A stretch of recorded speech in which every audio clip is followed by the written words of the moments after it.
Hey everybody, it's March 27th. Welcome to my studio for Studio Coffee.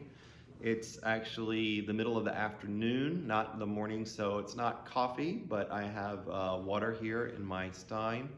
I'm here on the side of the studio with the wall behind me with some of my work laid out. I laid this work out because yesterday I was doing a video cast with Brooklyn Clay, and I wanted to have some workouts so that I could show the people who hadn't heard of me some of the work that I do. But while I have the work out, I thought it might be a good time to talk a little bit about audience. And the question of audience actually came up a little bit in the Brooklyn Clay podcast or video cast yesterday. And it's an important question, and it's one that I think I've addressed this in an earlier episode too. So one of the things that I think I said earlier, and I still agree with this, is that one of the most generous things I can do for my audience is to be very selfish. Another way maybe for me to get at that is when I am thinking about audience, I recognize that I'm the very first person in the audience. So the work has to mean something to me personally before before anybody else. Don't make things, I really try not to make things that are not particularly interesting to me. I want to make things that I remain interested in. And if I'm making things and I stop being interested in them, that is a good sign that it's time to start changing them. So yeah, anyway, so part of it is, I would say, one of the ways that you stay authentic as an artist is that you always remember that you're making things for yourself first and then for other people. But that being said, I also recognize that when I'm making pots, these may have a different audience, say, than a tabletop sculpture, which could still go into a home, which might have a different audience than, well, maybe not this piece, but even, pieces like this or pieces like this that are even bigger, or installation work. All of that has a different audience. And to some extent, I want to say, I think it's important that I'm aware of that even in the midst of the making. In fact, sometimes I can use that to my advantage. And the way that I do that is not actually thinking necessarily about things in a more universal term, but in a more personal terms. For example, sometimes when I'm making pots, I might, instead of thinking, oh, I'm making this for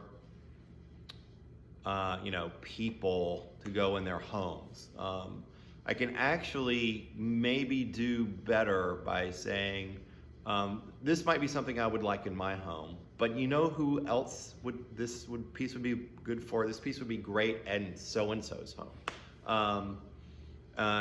Somebody who I know who's a friend of mine, or who's a patron, or who, somebody who's bought things from me before. Even while I'm making it, I can start to say to myself, I actually know somebody who this work would be really important to. And the reason that I do that is that once I can start to see the work connecting with other people, I can strengthen that connection. Like, I can start to see how decisions I make might be understood by that other person. I hope that makes sense. So sometimes I can actually use kind of a role-playing idea to help me make aesthetic decisions that are going to make it worthwhile. Again, I want to be careful there. I don't want to go so far over that I'm just making it to please the other person, but just having that other person in mind, I think, can be really helpful. Sometimes when I'm making bigger work, like installation work for galleries, or bigger work, or work that I think is more, I'm thinking more about fine art, super high-end fine art. I like to be really ambitious. I actually like to think about museums. So I say, I would love to get, I may be working on a project first. And then I kind of in my mind, I might think this work would be really interesting for Museum X, or it could be gallery, whatever. You have to do your research and find out who the galleries are and what kind of aesthetic they have. But once I start to identify that, I can say, while I'm making this piece, I'm going to make enough of this work that it could be a show that I could pitch to this museum, or I can pitch to this gallery. And that can also help me make decisions. One of those really simple decisions is scale. If I am making work for a gallery and the gallery is not very big, or if the gallery is in if you look at galleries, sometimes you find that galleries are sort of specializing in small works to go in homes of people who live in the city, who, in apartments or condos or things like that, where people don't have a whole lot of room. It might actually make me say, I'll take this idea and I'll work it on some scales that are smaller instead of bigger.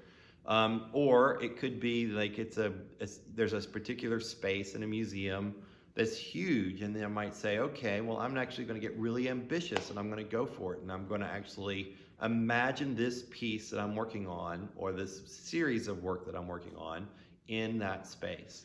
And so that actually helps me to think about how to approach continuing and finishing the work. So yeah, audience. I think it's really, it can be really actually helpful to think about audience when you're making your work. Make it specific, don't make it general.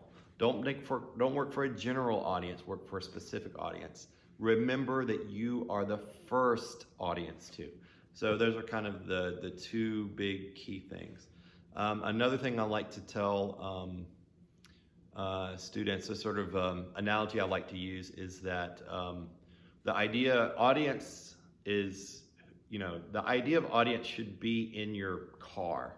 Just don't let it drive. Okay. That's it for today. So I will wrap up here, head home. Have a great weekend, everybody. I'll see you next week. Bye.